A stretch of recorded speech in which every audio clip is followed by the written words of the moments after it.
Welcome back to the show. You know, as a home inspector, I've been in 35,000 houses, and walls are just walls until you put things on them or art around you. Really grateful today to have Holly Blanton with us, a true local artist, a true entrepreneur. She's going to share some thoughts with us on how to bring art into your home to cause that home to really have that feel on the outside, see on the outside the way you feel on the inside, and project that in your artwork. Holly, welcome to the show. Thank you so much. Well, tell me the backstory. How does someone become an artist? I originally started painting just because I needed something to occupy my time. I don't really watch television a lot, and so at night I just started painting. And then people started responding to it and buying it, and I thought, oh, great. And then I just made my car payment. And then about 5 years ago, it's parlayed into that's my full-time job, where all I'm doing is fine art now.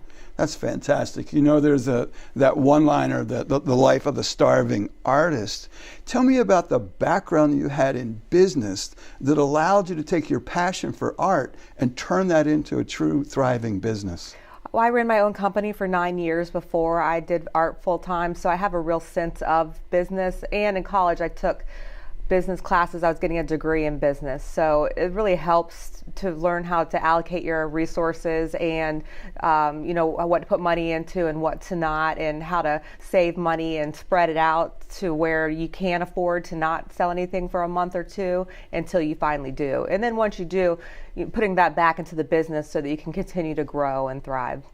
Well, you're very fortunate, actually. You've worked very hard to earn it, to have your own gallery, Holly Blanton Gallery. How exciting was that for you? Oh, it was amazing. It was amazing. It was, as my social media presence grew, people would say, oh, I want to come see your art. And I was working out of my living room, and I live in a small house, and I thought, oh, I'm not having people come over to my house and look at the art. So I started looking around, and I was very fortunate to find a place in Atlantic Beach, which is about 2 miles away from my house. And it's 1,300 square feet. It used to be an insurance office, so there's all this wall space that now I've got covered with art. And so people can make an appointment with me and come in there and talk about, you know, what they like and what they're looking for in art. I do a lot of commission pieces, and then a lot of pre-made things that they can come in and purchase also.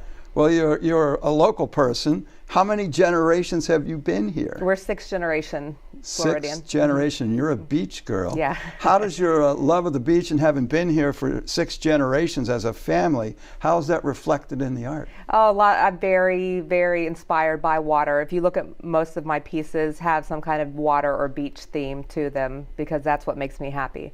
I thought about, as an adult, where I wanted to live, and the happiest I was as a child was at the beach. So I thought, I'm going to live at the beach. I get to pick, and I'm going to live there. So live at the beach, work at the beach, paint at the beach. That's a beautiful thing. The gallery's at the beach. Right. You've got the great life. Yeah. What about if I have a favorite spot on the beach where my home is, and when I look out of my home and look down the beach, I see what I see, and I want to etch that in my mind, and I come to your gallery, and you've got wonderful other scenes of Jacksonville and the beach, but not one from my porch. How can you help me? You just give me the picture that you want, and I'll paint it. Really? Mm-hmm. Yeah. That's fantastic. I did that last year for a gentleman who wanted this Ponte Vedra poles, the divider between Jax Beach and Ponte Vedra, and he gave me a photograph that he had taken, and I painted it in a 36 by 72 for him for a present for his wife. You know, people sometimes they're not exposed to art, or they're fearful of artists or going into a gallery. Tell me how you're going to make me comfortable when I come into your gallery. Well, that's what I think the benefit of me having my own gallery is I get a lot of people who are kind of intimidated to go to a gallery, because there's no high pressure sales. If you want to buy something, I'm thrilled to sell you something. If you don't want to buy something, you just want to come look, I'm thrilled to have you come and look. I do commissions where you tell me what you want and I'll do it for you, and you don't have to give me a deposit. Unless it's a portrait of your kids, then I would make you give me a deposit. But if you have me paint a Jacksonville scene or something that's in my style, you don't have to put down money until after you love it and then you buy it. So I take that. Yeah. So it takes a lot of the fear out of it, you know, because a lot of people don't want to buy something that they can't see. So once you see it, if you buy it, then I mean, if you love it, then you buy it. I'm with you. Yeah. I like that a Yeah. lot. I like that a whole lot. So what's the best way for folks to learn more about you, get a hold of you, and make an arrangement to come visit the gallery? Well, I have a website, www.hollyblantonart.net.